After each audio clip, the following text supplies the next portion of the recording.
Some people survive disasters that should kill them, but sometimes survival is worse than death. This is the story of a man who lost everything and became something that should never exist. A creature so hungry for life that entire worlds died just to feed him for a moment. His name was Darth Nihilus, the Lord of Hunger, and his appetite nearly destroyed the galaxy.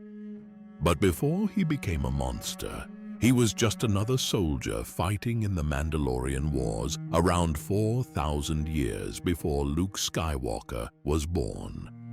Nobody remembers his real name. Nobody knows where he came from or what his life was like before everything went wrong. All we know is that when the war reached its bloody end, this man lost his family, his friends, and his will to live.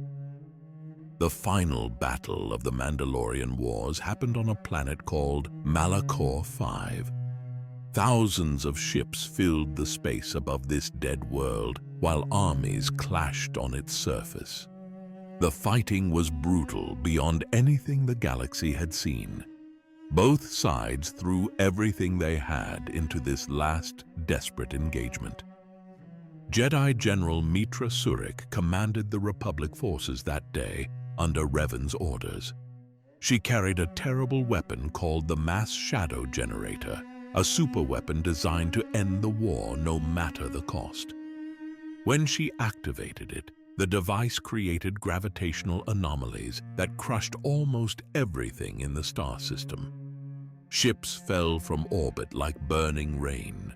Soldiers died by the thousands as the planet itself began tearing apart. The Mass Shadow Generator worked exactly as designed. It ended the Mandalorian Wars in a single moment of absolute destruction. Almost everyone on Malachor 5 died that day. The future Darth Nihilus should have been among them. Instead, he found himself trapped in the wreckage of a destroyed world.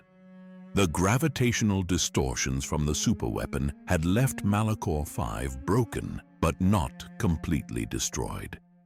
Chunks of ships and pieces of buildings drifted in unstable gravity fields.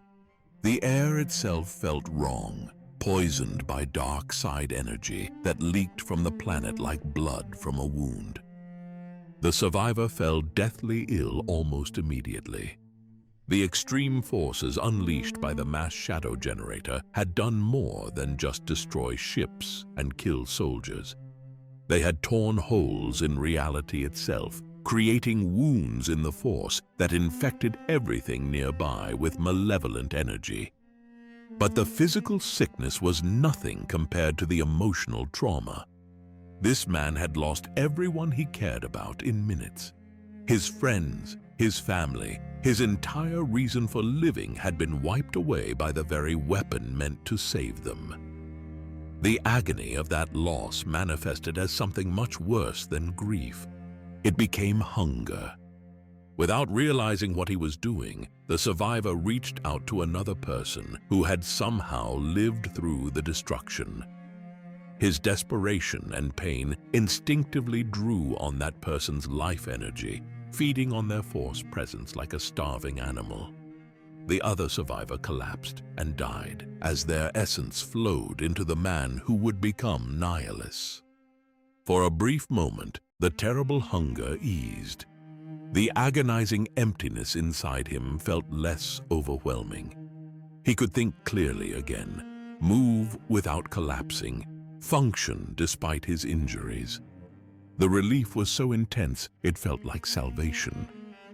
Then the hunger came back stronger than before. Each time he fed, the void inside him grew larger. Every life he drained only made him crave more.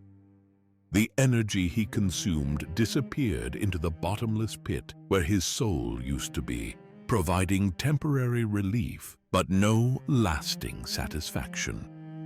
He had become something that could never be filled, no matter how much it devoured. Stranded on the dead world with nowhere to go, the survivor hunted down every other person who had lived through the catastrophe. He absorbed their Force energy instinctively, driven by a newly awakened hunger that consumed his identity. Each feeding made him stronger while making the craving worse. The man who had entered the battle as a normal human being was transforming into something else entirely. He had become a wound in the Force itself, a walking gap in reality that pulled life energy into its endless depths. His very existence violated the natural order.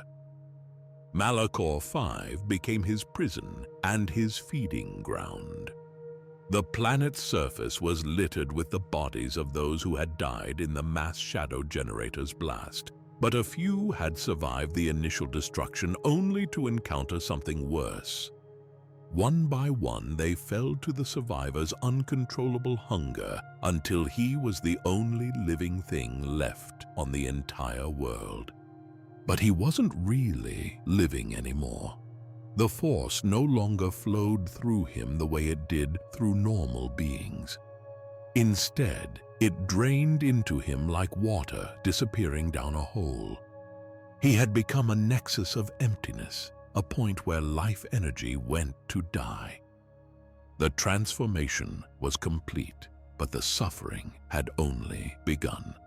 The survivor now faced an eternity of endless hunger on a dead world with nothing left to feed on. His pain had created a monster that could never be satisfied, never be healed, never find peace. He should have died alone on Malachor V, forgotten by history like so many other casualties of war. But his condition made him visible to others who understood the dark side of the Force. His wound in reality sang to those who knew how to listen, calling across the galaxy like a distress signal. Someone was coming to find him. Someone who saw opportunity where others would see only horror. The broken survivor didn't know it yet, but his torment had attracted the attention of a former Jedi who had embraced darkness and taken a new name. Darth Treya was searching for apprentices, and she had just found the perfect candidate.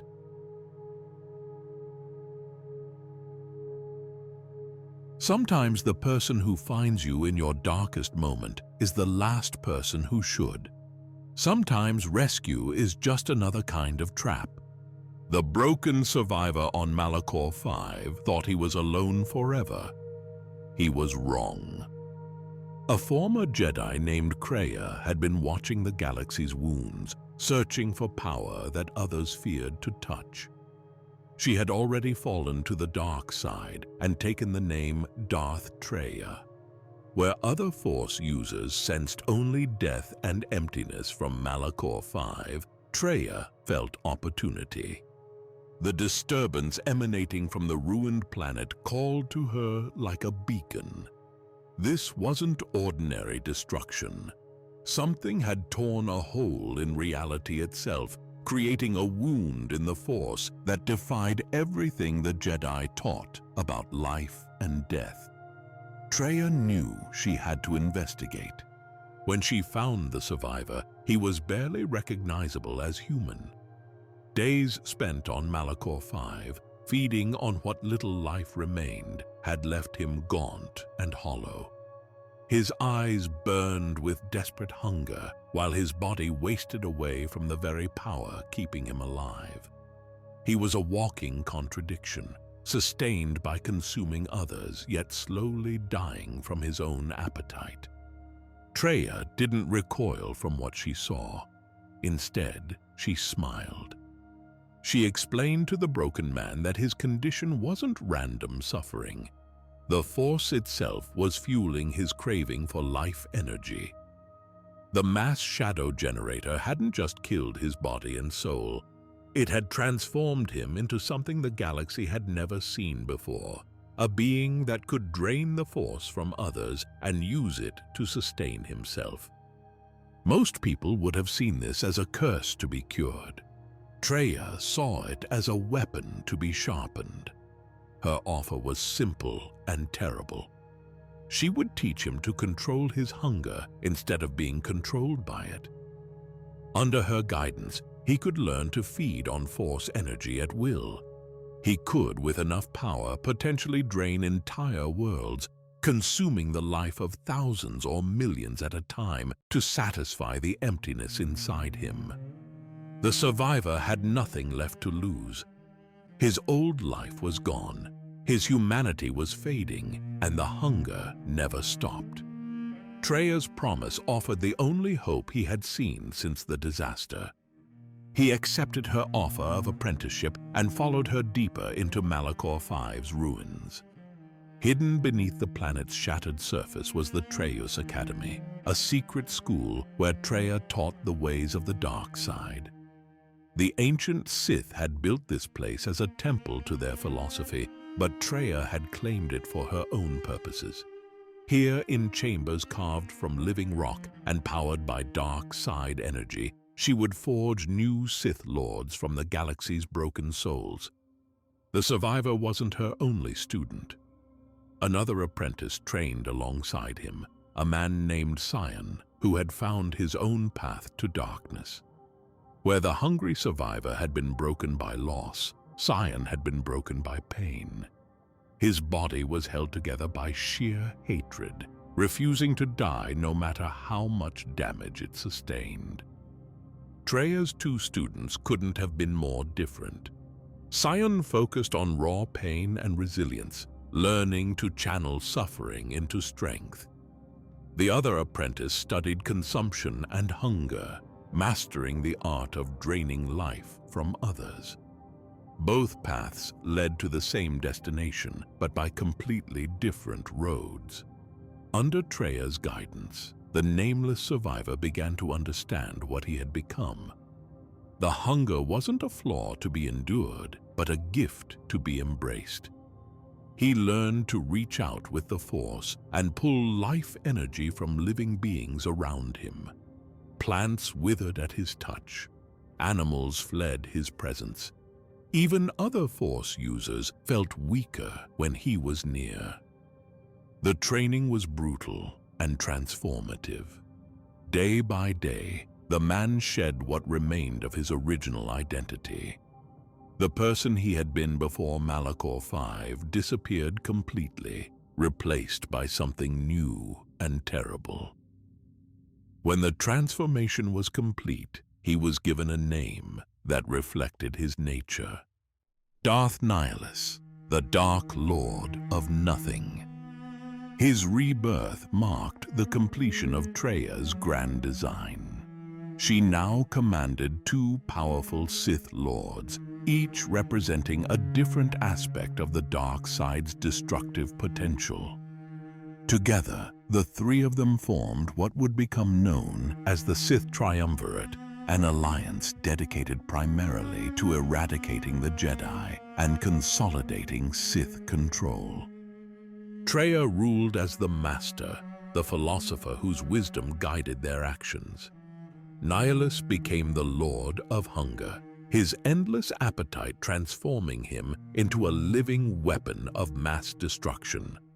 Sion took the title Lord of Pain, his immortal suffering making him nearly impossible to kill. Each member of the Triumvirate brought unique skills to their alliance. Treya understood politics and manipulation, able to turn enemies against each other without them realizing it. Sion could endure any punishment and keep fighting long after normal beings would have died. Nihilus could consume the life force of entire populations, growing stronger with every feeding. Their goal was simple and terrifying. The Jedi Order had survived the recent civil war, but remained weakened and scattered. The Triumvirate would finish what the war had started, hunting down every remaining Jedi until none were left alive. This wasn't just about revenge or power. Treya believed the Force itself was flawed, creating endless cycles of conflict between light and dark. The only way to break these cycles was to destroy everyone capable of using the Force, starting with the Jedi. Nihilus embraced this mission with the fervor of a true believer. The Jedi represented everything he had lost, everything that had failed him when he needed help most. They spoke of balance and harmony while the galaxy burned around them. They preached about protecting life while allowing weapons like the mass shadow generator to be built and used. His hunger gave him the perfect tool for their destruction. Where other Sith had to fight Jedi one at a time, Nihilus could drain entire groups simultaneously. His very presence weakened Force users, making them easier prey for conventional weapons. He was the ideal predator for hunting the galaxy's remaining Jedi. The Telos Academy became their base of operations, hidden on a world most people considered dead. From this secret stronghold, they would coordinate the systematic extinction of the Jedi Order. Students and masters alike would fall to their combined assault, leaving the galaxy defenseless against Sith rule. But alliances built on hatred and ambition rarely last forever. Each member of the Triumvirate had their own agenda, their own vision of what should replace the current order. Traya sought to wound or sever the Force's influence, believing it was at the heart of the galaxy's cycles of conflict. Sion craved eternal conflict and suffering. Nihilus simply wanted to feed. These differences would eventually tear their alliance apart. But for now, they stood united in their determination to finish what the Civil War had started. The Age of the Jedi was ending, and the Sith Triumvirate would write its final chapter in blood and darkness. The galaxy had no idea what was coming. In hidden academies and secret temples, the surviving Jedi tried to rebuild their shattered order. They thought the worst was behind them, that peace might finally return after years of conflict. They were wrong. The real war was just beginning, and this time their enemies wouldn't be content with mere victory. This time, the Sith wanted total extinction. Power attracts more power, but it also destroys the people who seek it. The Sith Triumvirate was about to learn this lesson the hard way. When Darth Malak was killed during the Jedi Civil War, it created a major power vacuum within the Sith ranks and among the remnants of the Sith Empire. The Sith Empire he had built alongside Darth Revan suddenly had no leader, no central authority to hold it together. What followed was exactly what happens when predators smell weakness. The remaining Sith splintered into dozens of warring factions. Former admirals fought former generals for control of star systems. Dark Jedi who had served Malak carved out their own territories and declared themselves the new Dark Lords. Everyone wanted to be the next emperor, but nobody was strong enough to claim the throne. Most of these would-be rulers made the same mistake. They fought in the open, burning through resources and manpower in pointless conflicts that weakened them all. Meanwhile, on the forgotten world of Malachor V, Darth Traya watched the chaos and smiled. Her faction stayed hidden while the others destroyed each other. She didn't need to fight for territory when her enemies were doing the work for her. The Telos Academy continued producing new Sith warriors while the galaxy tore itself apart above them. As the fighting dragged on, Nihilus and Sion proved their worth as more than just students.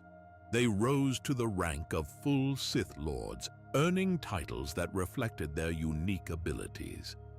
Under their leadership, many surviving Sith began gravitating toward the Triumvirate's banner. But Traya was beginning to realize that her greatest weapon might also be her greatest problem. Nihilus's hunger had grown beyond anything she had anticipated. What started as a curse he could barely control had become an addiction that controlled him. She recognized the danger this represented, calling his condition detrimental to the Sith's goals. Yet she also saw how useful it could be as a weapon against their enemies. As his hunger grew, Nihilus began feeding on entire populations, directing his power toward worlds consumed by the Force, sometimes under Traya's wary oversight. He would reach out with the Force and drain the life energy from everyone on a planet, consuming thousands or even millions of beings in a single act. The brief satisfaction this brought him was intoxicating, like a drug that required ever larger doses to achieve the same effect.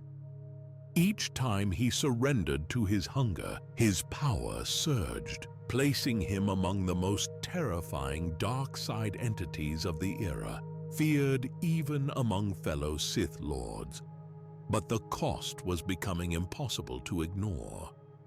His physical form started breaking down from the strain. The constant feeding was eroding his sanity and his body alike. His very existence now depended on the dark side and his consumption of others. He was no longer a person who used the Force, but a wound in reality that existed only to devour. Even worse, his hunger was escalating beyond his ability to control. What had once satisfied him for weeks now lasted only days. The emptiness inside him grew larger with each feeding, demanding more and more life energy to fill a void that could never be filled. Traya privately worried that she had created a monster beyond her ability to control.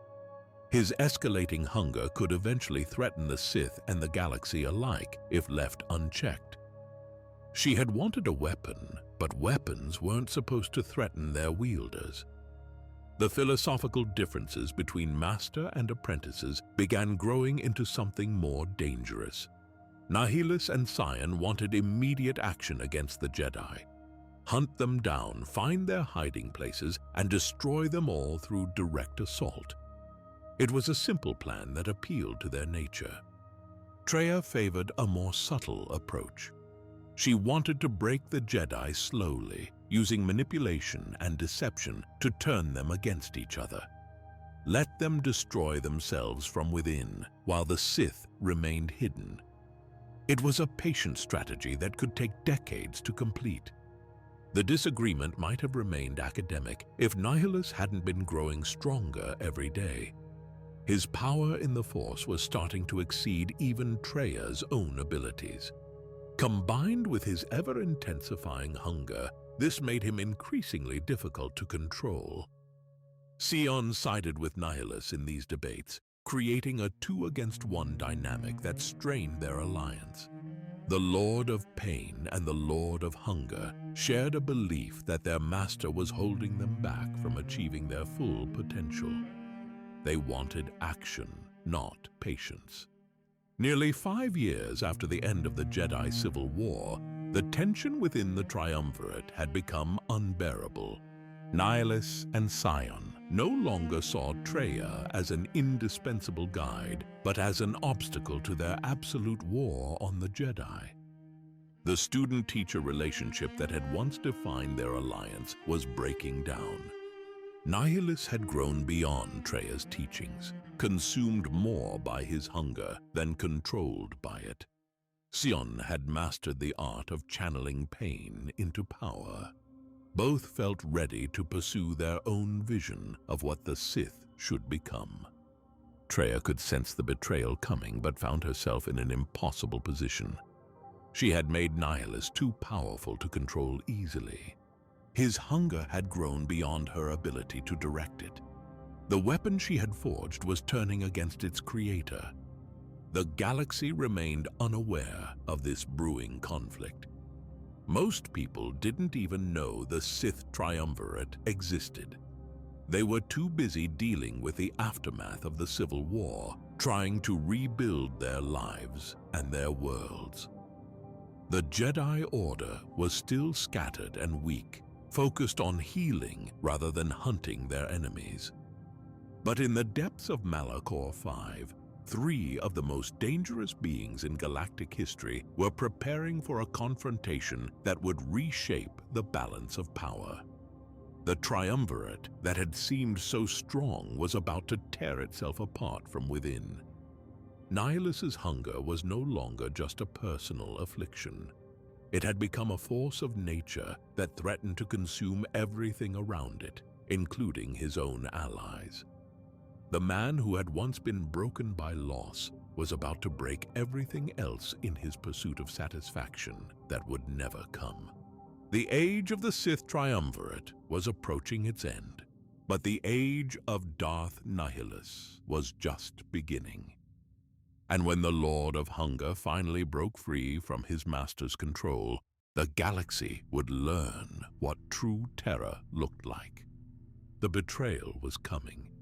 The only question was, who would strike first?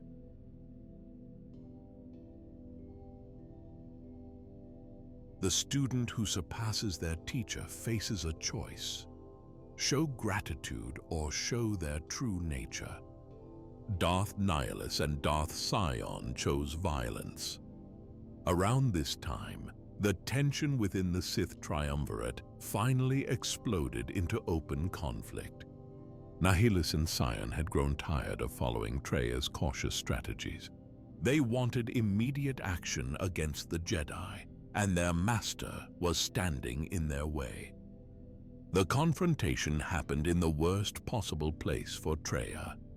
The Trayus core sat at the heart of her academy, surrounded by the dark side energies she had spent years cultivating.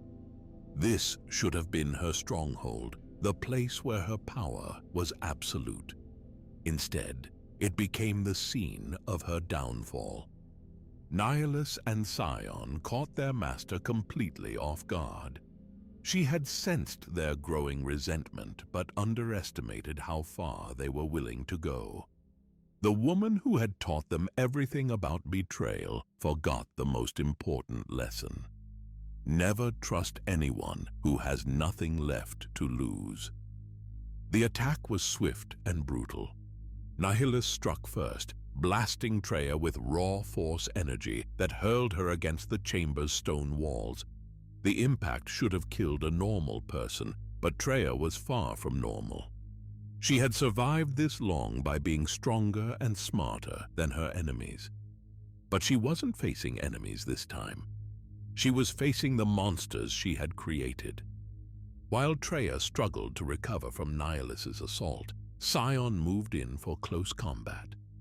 The Lord of Pain had learned to channel suffering into strength, and he had plenty of both to draw upon.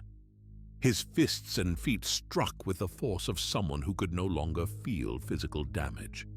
Treya fought back with everything she had, but she was facing two opponents who knew all her techniques. They had learned at her feet, studied her methods, and absorbed her teachings. Now, they were using that knowledge against her. The beating continued until Treya could no longer defend herself. Blood ran from wounds that would have dropped a lesser Sith Lord. Her robes were torn and stained. Her breathing came in ragged gasps. But the physical damage was nothing compared to what came next. Nihilus and Sion had planned more than just her death. They wanted to destroy her completely, to strip away the very thing that made her dangerous. Rather than kill her outright, Nihilus and Sion severed Treya's connection to the Force, an act that left her alive but powerless. The technique they used was beyond anything most Sith could imagine.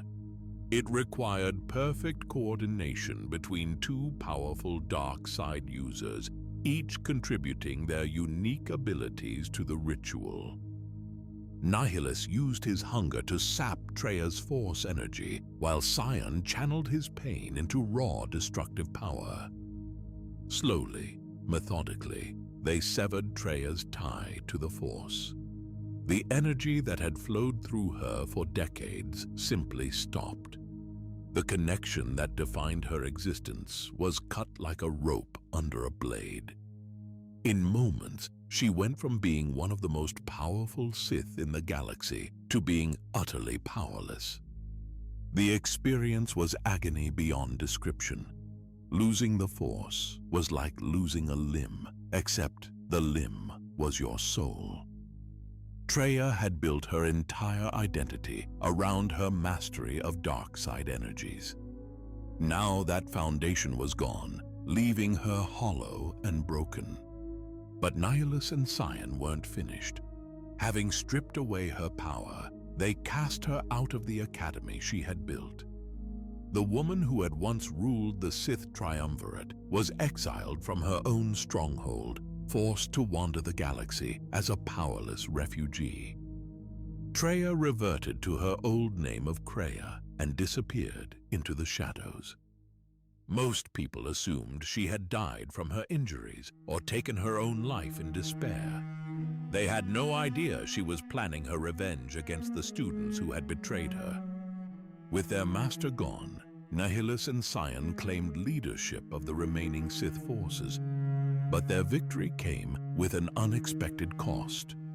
Without Traya's unifying presence, the Sith ranks began splintering into factions again.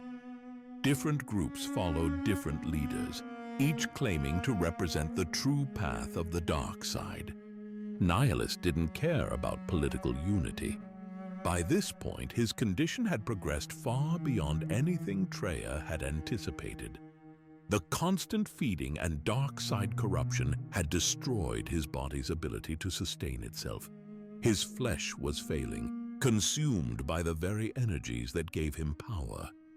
As his physical body deteriorated under the weight of his hunger and dark side addiction, Nihilus's spirit became bound to his mask and armor. His physical form was discarded like a worn-out tool, consumed entirely by dark side energy. What emerged from this horrific transformation was no longer human in any meaningful sense. Nihilus had become a spectral being, a collection of consciousness and hunger wearing armor like a costume. His mask hid the fact that there was nothing beneath it but emptiness and malevolent will. He was now more presence than flesh, an entity of pure, dark intent driven only by his insatiable appetite. The man who had once been broken by loss had completed his transformation into something that existed solely to break others. This new form came with both advantages and limitations. Nihilus's essence became anchored to his mask and armor, allowing his hunger to persist beyond the limits of normal mortality. His hunger could operate without the constraints of a physical body, allowing him to drain entire populations without exhausting himself. But he had also lost something fundamental about what it meant to be alive. The last traces of his humanity disappeared along with his flesh. He could no longer experience anything except hunger and the brief satisfaction that came from feeding. The betrayal of Traya marked the end of the Sith triumvirate and the beginning of something far more dangerous. Nihilus was now one of the two most powerful Sith in the galaxy, freed from any master's control and driven by appetites that could never be satisfied. He and Sion turned their attention to the goal they had always shared. The Jedi Order would be wiped out completely, not through Traya's patient manipulation, but through direct assault. They would hunt down every surviving Jedi and drain them dry. The galaxy had no idea what was coming. In temples and safe houses across thousands of worlds, the remaining Jedi tried to rebuild their shattered order. They thought the worst was behind them, that the Civil War had been their greatest test. They were about to discover how wrong they were. The real nightmare was just beginning, and it wore a black mask that hid the face of absolute hunger. Nihilus was free, and nothing in the galaxy could satisfy him for long.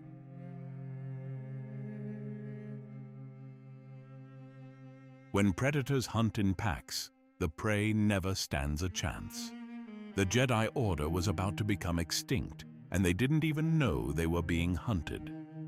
With Traya gone and their alliance solidified, Nihilus and Sion launched a shadow war that would make the previous civil conflicts look like minor skirmishes. They called it the First Jedi Purge, and their goal was simple: kill every surviving Jedi in the galaxy. The two Sith Lords understood that different prey required different hunting methods. Sion took command of the assassin squads emerging from the Telos Academy, training them to hunt individual Jedi across the galaxy. These killers learned to hide their Force signatures and strike from the shadows, appearing as random criminals or bounty hunters until it was too late.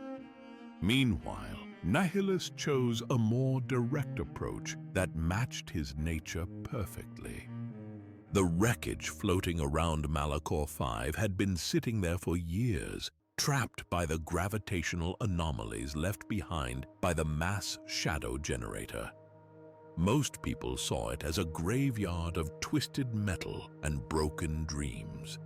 Nihilus saw it as the foundation of a fleet. Using his immense telekinetic power, he began pulling derelict warships out of Malachor's gravity well. These vessels had been destroyed in the final battle of the Mandalorian Wars, their hulls cracked and their systems dead. But the Force flowed through Nihilus with such strength that he could restore what had been lost. One ship in particular caught his attention. A massive Republic capital ship that had once carried thousands of crew members into battle. Nihilus dragged it free from the planet's pull and began rebuilding it through sheer force of will. Metal bent back into shape, systems rewired themselves, and power flowed through conduits that had been dark for years. He christened his new flagship the Ravager, a name that perfectly captured what it would become. This wasn't just a warship, but a mobile feeding platform that would carry him to new sources of sustenance across the galaxy. With a flotilla of restored vessels under his command, Nihilus began his true hunt. He had no interest in tracking down individual Jedi like Sion did.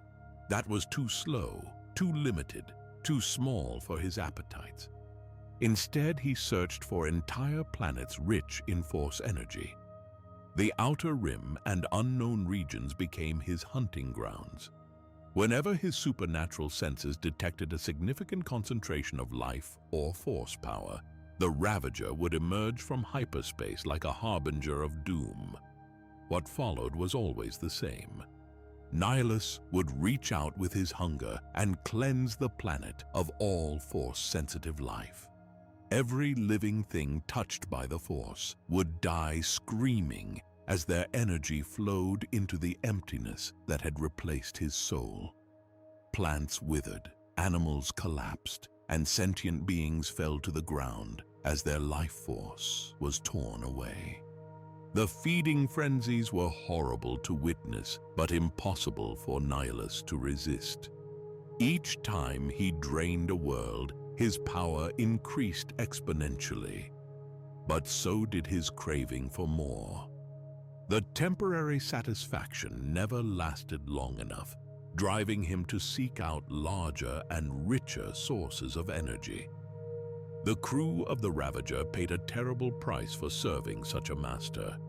Prolonged exposure to Nihilus's presence slowly stripped away their humanity and free will. His voice had become an extension of his will.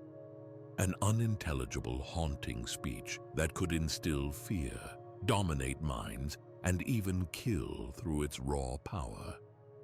Over time, his servants transformed into mindless husks barely capable of independent thought. They became utter slaves, enthralled by his will and stripped of their own senses. These devotees could still perform basic functions like operating ship systems and following orders, but they had lost everything that made them individuals. The Ravager became a ghost ship crewed by the walking dead. Its corridors echoed with hollow footsteps and empty stairs. The only consciousness aboard belonged to Nihilus himself, a hungry void wearing armor and demanding constant feeding. For several years, this nightmare continued across the galaxy. Nihilus and Sion operated in parallel, their methods targeting Jedi in different ways, but their partnership was uneasy and often marked by mutual suspicion. Sion's assassins eliminated individual Jedi, while Nihilus devoured entire populations of Force sensitives. The Jedi Order, already weakened by years of civil war, began disappearing entirely. Masters who had survived Revan and Malik's campaigns simply vanished without explanation. Padawans training in secret were found dead with no obvious cause. Knights investigating strange phenomena never reported back. By 3951 BBY, the situation had become desperate. Only a handful of Jedi Masters remained alive, all of them in hiding and cut off from each other. The Republic government remained mostly unaware of what was happening, dismissing the disappearances as isolated incidents in an era of general turmoil. The surviving Jedi knew better. They could sense the darkness spreading across the galaxy like a plague. Something was hunting them with systematic precision, picking off their order piece by piece. But they had no idea what they were facing or how to fight back. The enemy remained invisible, striking from shadows and leaving no witnesses. The Sith had learned from previous wars that dramatic gestures and open declarations only gave their opponents time to prepare. This time, they worked in absolute secrecy. Hope was fading fast for the last guardians of peace and justice. The Jedi Order that had protected the galaxy for thousands of years was approaching extinction. Their temples lay empty, their teachings forgotten, their legacy reduced to whispered rumors. But desperation can drive even the wisest beings to make terrible choices. The surviving Jedi Masters began forming a plan to draw out their unseen predator, believing they could turn the hunter into the hunted. They had no idea they were about to hand Nihilus the greatest feast of his existence. The trap they were planning would bring together more Force-sensitive beings in one place than had gathered since before the Civil Wars began. To them, it seemed like the perfect bait to lure their enemy into the open where they could face him directly. To Nihilus, it would be like ringing a dinner bell.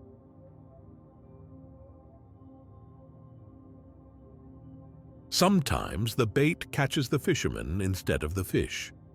The surviving Jedi were about to learn this lesson in the most horrific way possible. The last significant group of Jedi Masters decided to take action against their invisible enemy. They knew something was systematically hunting them, picking off their order piece by piece. Their solution was to set a trap that would draw the predator into the open where they could face it directly. Jedi Master Atris was involved in gathering intelligence and counsel, but the conclave on Qatar was primarily called by other Jedi Masters. Qatar, a remote colony world inhabited by the Miraluka species, was chosen as the meeting site. The location seemed perfect for their purposes, far from Republic space and populated by beings who perceived the galaxy through the Force rather than normal sight. The conclave would bring together many of the few Jedi Masters and Knights still alive.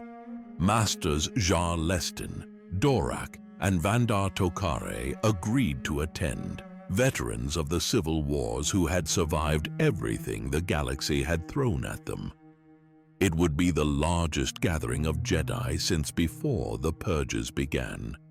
But Atris had a hidden motive that she shared with no one.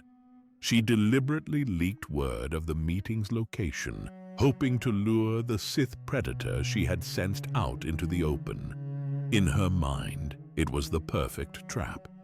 The enemy would come hunting what appeared to be easy prey, and instead find themselves surrounded by the galaxy's most skilled warriors. She had no idea what kind of monster she was actually dealing with. The ploy worked beyond her worst nightmares. When so many Force-sensitive beings gathered in one place, their combined presence created a beacon that could be felt across the galaxy. To most beings, this concentration of light-side energy would have been inspiring or comforting. To Darth Nihilus, it was the sweetest sound he had ever heard. The hunger within him surged at this unprecedented opportunity. Here was more Force energy gathered in one location than he had encountered since his transformation began. The promise of such a feast drove him into a frenzy of anticipation. He immediately set course for Qatar with his entire fleet. The Ravager and its escort vessels dropped out of hyperspace in the planet's outer system, their dark hulls blotting out the stars. As they approached the world, something extraordinary happened. Nihilus spoke from orbit. Nihilus's presence and will pressed upon Qatar from orbit, overwhelming every Force sensitive with the weight of his hunger. His voice is described as resonating psychically through the Force, rather than as a sound heard by beings below. The Miraluka, who perceived reality through the Force rather than sight, immediately felt what he described as a great hunger washing over them. The sensation was overwhelming and terrifying. These beings had spent their entire lives sensing emotions and intentions through their Force sight, but nothing had prepared them for this. The hunger they felt wasn't just powerful, it was absolute. It wanted to consume everything that lived, everything that felt, everything that existed. Then Nihilus unleashed his full power. In an instant, he obliterated all life on Qatar. The technique he used went beyond anything the galaxy had ever witnessed. This wasn't the work of superweapons or orbital bombardment. This was the Force itself being turned into an instrument of absolute destruction. The entire surface of the planet was drained of life energy. Every Jedi at the Conclave died screaming as their essence was torn from their bodies. The Miraluka colonists collapsed where they stood as their life force flowed upward into the void that had replaced Nihilus's soul. Masters Jar Lestin, Dorak, and Vandar Tokare fell along with all the others. These were beings who had faced down Sith Lords and survived galactic wars, but they had no defense against an attack that bypassed every form of protection they knew. The Jedi Order was virtually destroyed in one fell swoop. Years of careful hunting and individual assassinations were completed in minutes by a single act of cosmic horror. The trap that was supposed to save them had instead delivered them directly into the mouth of their greatest enemy. Only Atris survived, and only because she hadn't attended the gathering in person. Her deception and absence saved her life while condemning everyone who had trusted her plan. She would live with that knowledge for the rest of her days. Qatar became a silent, dead world. Its surface was stripped not just of life, but of the Force itself. Plants didn't just die, they withered into dust. Animals didn't just collapse, they mummified where they fell. The very air felt empty and wrong, as if reality itself had been wounded. The atrocity cemented Nihilus's reputation as something beyond a normal Sith Lord. He was now known as the being who could literally consume planets, draining entire worlds to feed his endless appetite. The stories would spread across the galaxy, growing more terrifying with each telling. After the devastation was complete, Nihilus descended to the ravaged planet to survey what remained. He walked through the cities of the dead, past the mummified corpses of beings who had been alive minutes before. The silence was absolute, broken only by the sound of his footsteps echoing through empty streets. Amid the utter desolation, he found something unexpected. A young Miraluka woman named Visas Mar lay gravely injured among the ruins, but somehow still alive. She was the only survivor on an entire planet of corpses. For reasons known only to him, Nihilus chose not to kill her. Instead, he brought her aboard the Ravager, sustaining her with the dark side of the Force until she recovered. Days later, Visas awakened aboard the Ship of Nightmares. Her injuries had been completely healed, but she found herself surrounded by the mindless husks that served as Nihilus's crew. Confused and grieving the loss of her entire world, she sought out the being responsible for her suffering. When she finally stood before Darth Nihilus, she dared to ask the question that had been tearing at her soul. Why had she alone been spared from the carnage that claimed everyone she had ever known? Nihilus gave no verbal answer. Instead, he shared with her a vision that would change her forever. Through his perception, Visas saw the galaxy as he did. A collection of struggling, futile life forms unable to feel the Force properly, disconnected from one another, lost in endless chaos and suffering. In his nihilistic philosophy, all life existed only to feed the darkness that would eventually consume everything. The telepathic vision had a devastating effect on Visas. It blinded her both spiritually and physically, reportedly carving out the flesh of her vestigial eye sockets and leaving her dependent on the Force for sight. But the physical damage was nothing compared to the spiritual trauma. Traumatized and broken, Visas began to believe that Nihilus had shown her a twisted form of truth.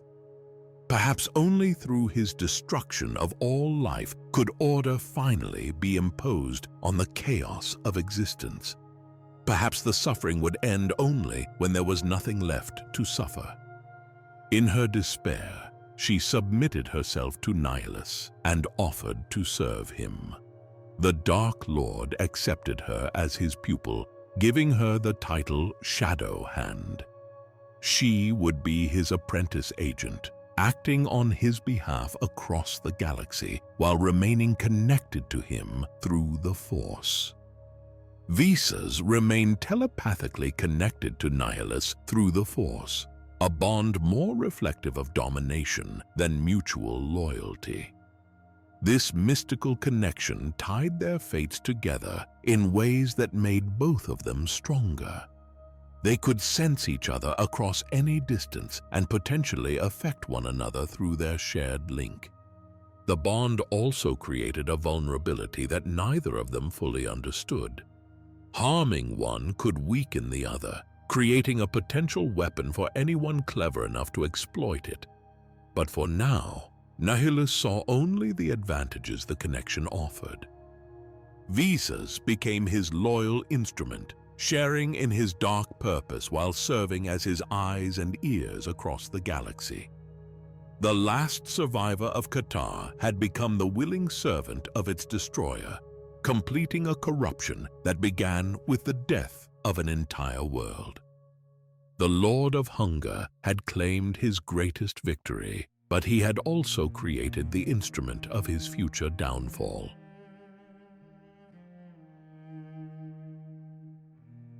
Sometimes the greatest threat to a monster comes from someone who's been broken the same way.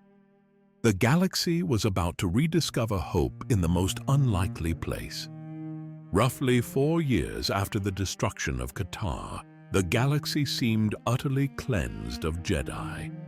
Nihilus had fed on entire worlds while Sion's assassins eliminated individual targets. The ancient order appeared extinct, their temples empty and their teachings forgotten. But darkness has a way of creating its own opposition. A ripple spread through the Force, subtle but unmistakable to those who knew how to sense it. Someone powerful had returned to Republic space after years of self-imposed exile. This wasn't the faint signature of a hidden Jedi or the desperate flicker of an untrained Force sensitive. This was something much stronger and infinitely more dangerous to the Sith. Meetra Surik had come home. The Jedi Exile had cut herself off from the Force after witnessing the horror of Malachor V. She was the one who had activated the mass shadow generator, the weapon that ended the Mandalorian Wars and created the wound that would eventually become Darth Nihilus. Now she was reconnecting with the energy field that bound all life together. Her return created exactly the kind of disturbance that Nihilus had learned to hunt. But this wasn't like the other Force users he had been tracking. This presence carried echoes of Malachor V itself, the same traumatic resonance that had shaped his own transformation. Unknown to Nihilus, Surik's return was part of another trap. Apprentice, the surviving Jedi Master who had orchestrated the disaster at Qatar, was trying again to lure the Sith into the open. She intended to use the Exile as bait, believing that someone who had survived Malachor V might be strong enough to face whatever was hunting the Jedi. News of Meetra Surik's return spread through the galaxy's underworld data networks, carefully leaked by Apprentice to ensure the information reached the right ears. The network of criminals, smugglers, and information brokers that connected the galaxy's dark corners eventually carried word to the Sith themselves. Darth Sion decided to handle this threat personally. The Lord of Pain had been methodically hunting individual Jedi for years, and the return of such a powerful Force user represented both an opportunity and a challenge. He tracked Surik to the remote Paragus mining facility, an asteroid-based operation that extracted fuel for the Republic's reconstruction efforts. The confrontation that followed was catastrophic. Sion's assault on the facility triggered a chain reaction that destroyed the entire Paragus asteroid colony. The mining operation, which had been providing crucial fuel for rebuilding war-torn worlds, was obliterated in a massive explosion visible from neighboring star systems. Surik barely escaped with her life, but the destruction had consequences far beyond her personal survival. The loss of Paragus cut off a major fuel supply for Telos 4's restoration project, one of the Republic's most important efforts to rebuild planets devastated by the recent wars. The economic and political turmoil that followed destabilized the Republic's reconstruction plans. This chaos played directly into Darth Nihilus's hands, though he hadn't planned it that way. The unrest gave his allies opportunities to advance their own agendas, particularly General Vaklu on Onderon. Nihilus had been quietly involving himself in galactic politics, recognizing that conventional power could complement his supernatural abilities.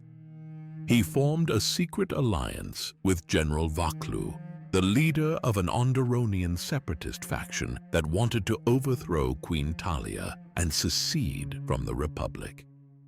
The partnership served both their interests perfectly. Vaklu wanted political power and independence from Republic interference. Nihilus wanted to pull Onderon into his sphere of influence, so he could eventually feed on its Force energy and use the planet as a staging ground for further Sith operations. To strengthen his hold on the Onderonian system, Nihilus established a Sith base on Duxin, Onderon's largest moon. He chose the ancient tomb of Freeden Nad, a site steeped in dark side energy from centuries of Sith activity. There, his followers performed rituals designed to influence the civil war raging on the planet below. The plan was working beautifully until Mitra Surik arrived. The Exile had grown stronger during her journey, reuniting with the Force and gathering a crew of allies who shared her determination to stop the Sith. When they learned about the interference on Onderon, they decided to intervene directly in the civil war. Surik sided with Queen Talia's loyalist forces, while her allies launched a coordinated assault on Nihilus's operations. Mandalore Canderous Ordo led his warriors against the Sith ritualists on Duxin, storming Freeden Nad's tomb and killing the dark side practitioners before they could complete their work. The attack succeeded in disrupting the rituals, though some dark energies had already been released into Onderon's political landscape. Meanwhile, in the capital city of Iziz, Surik helped defeat General Vaklu directly. The separatist leader was captured, tried for treason, and executed, effectively crushing his uprising. Nihilus's influence on Onderon was completely destroyed. The failure denied him a potential feeding ground and eliminated a valuable power base for future operations. For the first time since his transformation, one of his plans had been thoroughly defeated. But the real significance of these events wasn't political. As the Exile grew stronger and gathered more allies, Nihilus began sensing something that stirred his hunger in ways he hadn't experienced since Qatar. The presence in the Force was unlike anything he had been tracking. This wasn't the faint signature of a hidden Jedi or the desperate flicker of an untrained Force sensitive. This was powerful, carrying the unique resonance of someone who had survived Malachor V just as he had. Visas Mar, attuned to her master through their Force bond, identified the source of this disturbance. The presence belonged to Mitra Surik herself, the Jedi exile whose return had created such ripples across the galaxy. To Nihilus, Surik represented something extraordinary. Her unique nature as a former wound in the Force made her a potential wellspring of energy unlike any he had encountered. She might be the prize that could finally satisfy his endless hunger, the meal that would end his suffering. Eager to consume this promising new target, Nihilus ordered Visas to seek out the Exile and capture her. His shadow hand had proven herself capable and loyal since Qatar, and her skills made her perfect for tracking another survivor of Malachor V. Visas obeyed without question, using her connection to the Force and her knowledge of her master's needs to track Surik's movements across the galaxy. Eventually, she caught up with the Exile and her crew, leading to the confrontation Nihilus had been anticipating. But the result was nothing like what he expected. Visas was defeated in battle by the Exile, overwhelmed by Surik's growing power and the strength of her companions. However, instead of killing her fallen opponent, Surik showed mercy. The compassion and forgiveness she offered shook Visas's faith in everything Nihilus had taught her. For the first time since Qatar, Visas encountered someone who didn't see her as a tool or a victim, but as a person capable of redemption. Through the Exile's influence, she began to question the nihilistic philosophy her master had imposed on her. The change was gradual but unstoppable. Visas renounced her loyalty to Nihilus and chose to join Surik's quest against the Sith. The last survivor of Qatar became an ally of the woman who would eventually face her former master. Nihilus remained unaware of his apprentice's defection at first, continuing his grim pilgrimage across the galaxy's fringes. He drained whatever worlds he could find, feeding his endless hunger while moving blindly toward a confrontation he didn't see coming. What he didn't know was that his former master, Kreia, had been orchestrating events from the shadows. The woman he and Sion had betrayed years earlier was planning the destruction of both remaining Sith Lords, and she was using Meetra Surik as her instrument of revenge. The Lord of Hunger was about to face the only person in the galaxy who truly understood what he had become.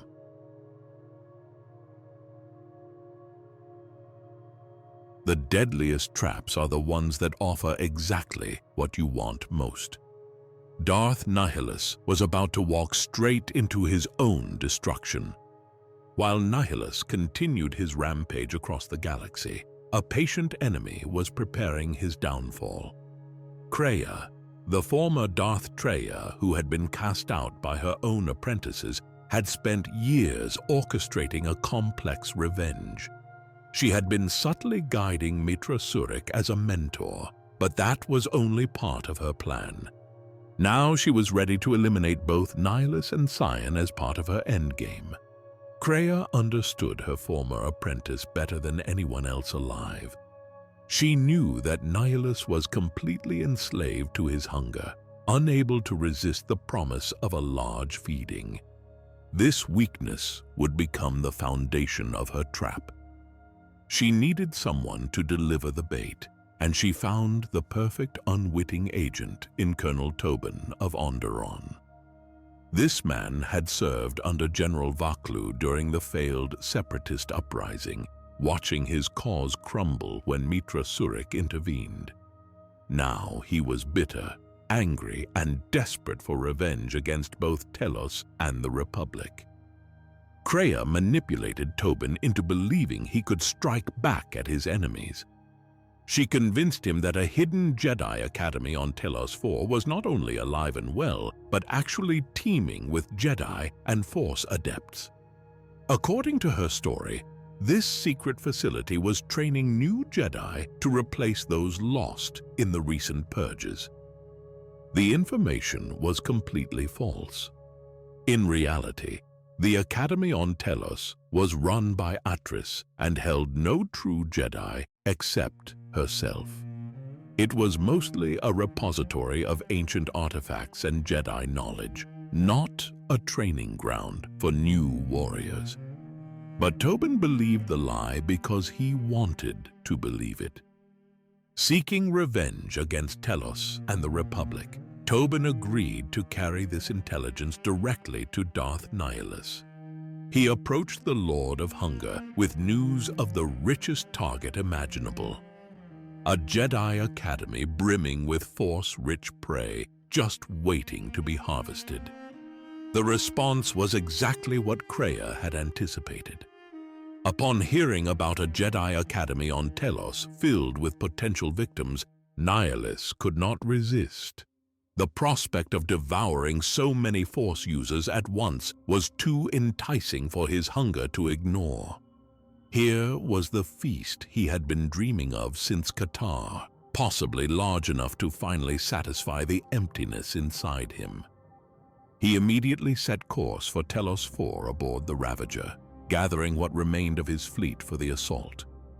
The once mighty armada had been reduced over the years as ships were lost to battles and accidents, but it was still formidable enough to threaten an entire star system.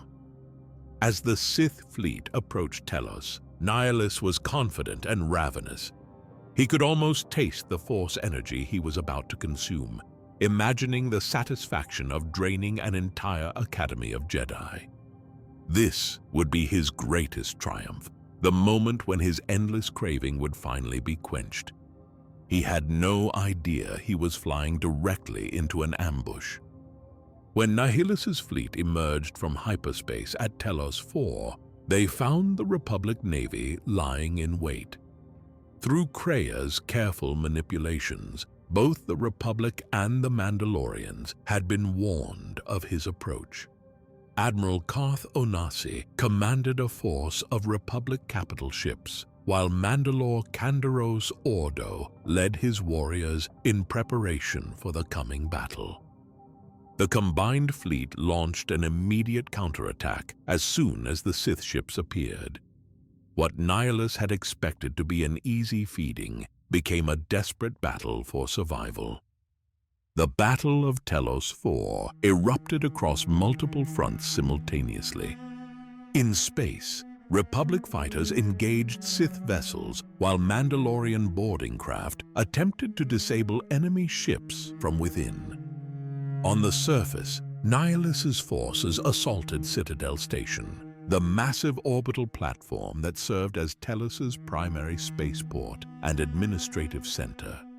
The battle was fierce and chaotic, but Nihilus remained focused on his primary objective. He was fixated on satiating his hunger and refused to let the military opposition distract him from his goal.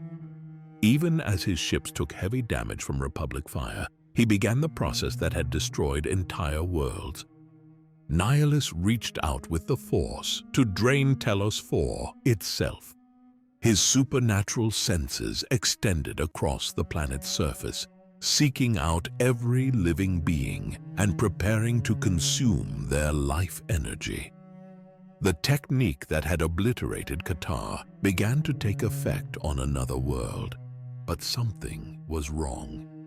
As Nihilus attempted to feed, he realized too late that the Telos Academy was a trap. There were no legions of Jedi waiting to be devoured. The only significant Force user present on the planet was Atris herself, isolated at her Polar Academy and well defended against his assault. The civilian population of Telos was considerable, numbering in the millions, but they provided nowhere near the rich Force energy that Nihilus craved. These were ordinary people, not the powerful Jedi he had been promised. The feast he had anticipated turned out to be little more than a snack. Any rational being would have withdrawn at this point, recognizing that the intelligence had been false and the mission was compromised. But Nihilus was no longer capable of rational thought when it came to feeding. Driven by starvation and enslaved to his hunger, he refused to retreat. Instead, he attempted to consume the planet's life force anyway, draining whatever energy he could find. The decision demonstrated just how completely his addiction controlled him. This desperate feeding attempt would prove to be his final mistake. By committing to an assault on Telos despite the trap, Nihilus had placed himself exactly where his enemies wanted him. The Lord of Hunger was about to discover that some prey fights back. The stage was set for a confrontation that would determine the fate of the galaxy. On one side stood Darth Nihilus, one of the most powerful Sith Lords in history, desperate to feed his endless appetite. On the other stood the combined forces of the Republic and the Mandalorians, supported by a Jedi Exile who understood exactly what kind of monster she was facing. The battle for Telos would be more than just another military engagement. It would be the final test of whether the galaxy could survive the hunger of Darth Nihilus.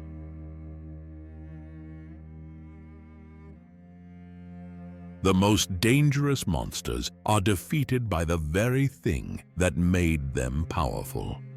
Darth Nihilus was about to learn that hunger can be turned against the hunter. While the space battle raged around Telos IV, Meetra Surik and her allies executed a desperate plan to end the threat once and for all. They couldn't let Nihilus escape to terrorize more worlds. This had to be where his reign of horror ended. Under cover of the larger conflict, Mandalore Kandaros Ordo led a squad of his warriors in a daring boarding operation. Using their expertise in assault tactics, the Mandalorians fought their way onto the Ravager itself, cutting through the ship's defenses to reach its heart. Alongside them came Meetra Surik, and Visas Mar, knowing they had to face Nihilus in person. No one else understood what they were dealing with. No one else had any hope of stopping him. The boarding party fought through corridors filled with Nihilus's decayed soldiers, the mindless husks that had once been living beings. These servants barely reacted to the invasion, their will so completely stripped away that they could barely function without direct orders.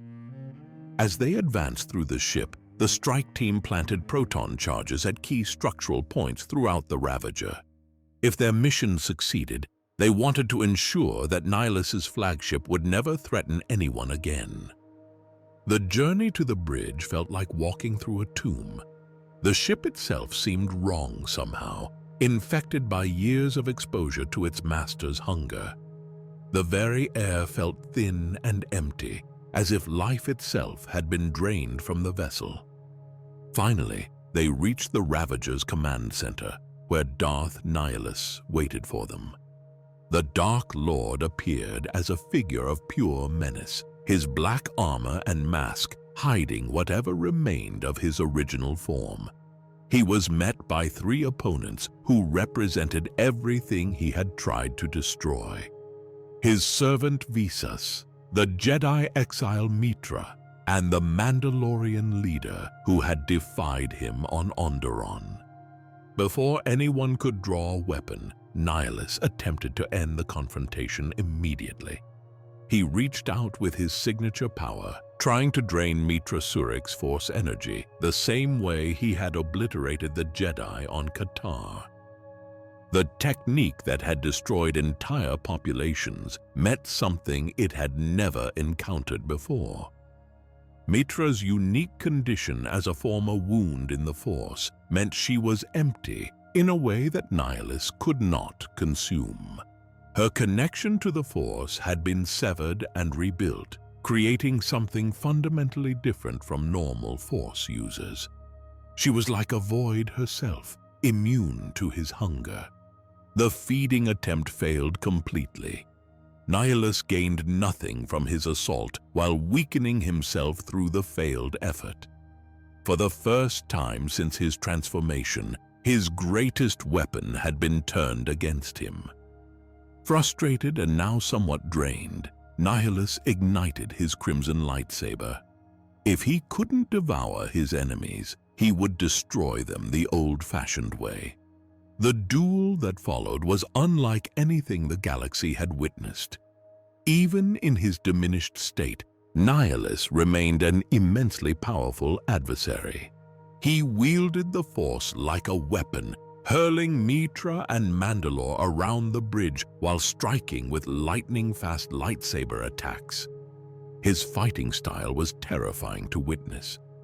Dark energy swirled around him like a storm while his blade moved with inhuman speed. He seemed less like a person fighting and more like a force of nature unleashed. Mitra Surik found herself hard-pressed to withstand his assault. Despite her experience and growing power, she was briefly stunned and knocked to the ground during the fierce combat. For a moment, it looked like Nihilus might claim victory after all. As the Lord of Hunger loomed over the fallen exile, ready to finish her, Visas Mar made a choice that changed everything. She stepped between her former master and Mitra, addressing Nihilus as her lord one final time. Then she offered her life in Mitra's place, displaying a combination of genuine loyalty and deep remorse for her role in his crimes. The unexpected act gave Nihilus pause. For just a moment, the machine of destruction remembered what it had once been like to inspire loyalty rather than fear. In that brief instant of hesitation, Visas reached out through their Force bond one last time. But instead of drawing power from the connection, she did something only she could do. She deliberately severed the bond that tied them together. The effect was devastating. The sudden loss of their connection weakened Nihilus significantly, undermining the force energy that sustained his unnatural existence. It was as if part of his own life force had been torn away. Mitra Surik seized the opportunity immediately. Working together with Mandalore and Visas, the three warriors attacked the staggered Nihilus with everything they had. Blow by blow, they pierced his defenses. The Lord of Hunger, who had seemed invincible, began to falter under their coordinated assault. His movements became slower, his attacks less precise, his defense more desperate. Finally, Darth Nihilus fell in battle. The shadows that had surrounded him for so long began to dissipate. His dark form collapsed and started to unravel as the force energies that held him together finally failed. Without the sustaining power he had stolen from so many others, his body could no longer maintain its integrity. As Visas approached the dying Sith Lord, she felt compelled to remove his mask. After everything he had done to her world and her people, she needed to see the face of the being who had caused so much destruction. What she found beneath the mask was nothing at all. Nihilus had become so consumed by his hunger that no trace of his original humanity remained. He truly had become a void, an empty space where a person used to be. In that instant, an eruption of dark side energy burst from his empty armor and robes. His malevolent spirit, no longer able to cling to any living host, finally dispersed into nothingness. The mask and armor that had defined him clattered to the floor, empty shells that had once contained ultimate evil. The Lord of Hunger was no more. With their primary mission complete, the strike team hurried to escape the dying ship. They evacuated via an orbital shuttle, regrouping with the Mandalorian boarding parties and making sure everyone got clear of the Ravager. Moments later, the proton charges they had planted throughout the ship detonated in a massive chain reaction. The Ravager, already structurally compromised by the battle, was torn apart by the explosions. The flagship that had terrorized the galaxy for years became an expanding cloud of debris. The destruction of Nihilus's command ship signaled the end of his fleet. Republic forces, working alongside Mandalorian warriors, routed and destroyed the remaining Sith vessels in orbit around Telos. Without their leader's supernatural presence to guide them, the enemy ships fell one by one. The Battle of Telos IV ended in complete victory for the forces of light. Telos was saved from extinction, and the last great Sith threat of that era was finally neutralized. Darth Nihilus's dark crusade had come to an end at last. The galaxy could finally begin to heal from the wounds he had inflicted, secure in the knowledge that the Lord of Hunger would never feed again.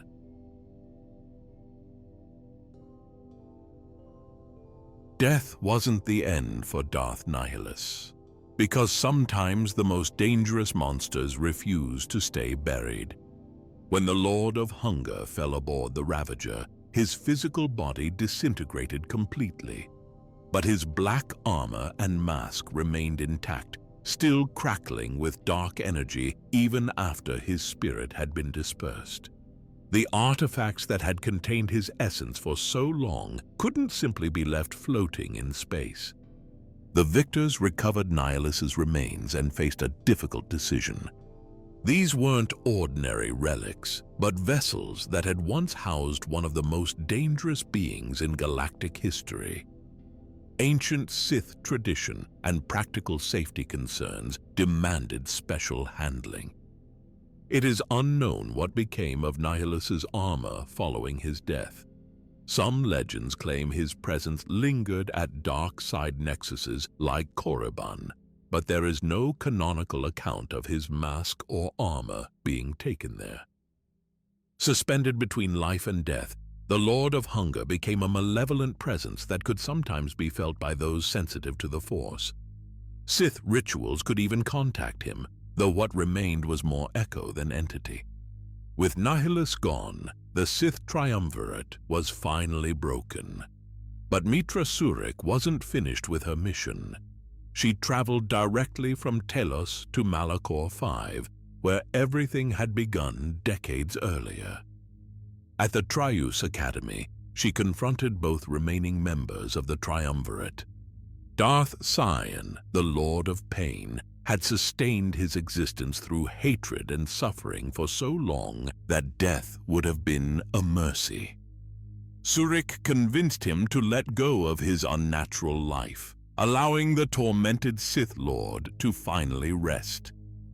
Then came the final lesson with Kreia, the former Darth Traya, who had orchestrated so much of what had happened.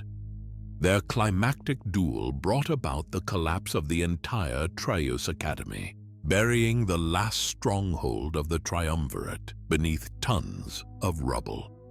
The first Jedi purge was over. For the first time in years, the systematic extinction of the Jedi had been stopped. In the aftermath, the galaxy began to heal.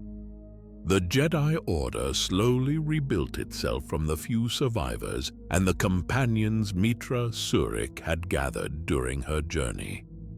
Visas Mar, having rediscovered hope after losing everything, became instrumental in establishing a new generation of Jedi.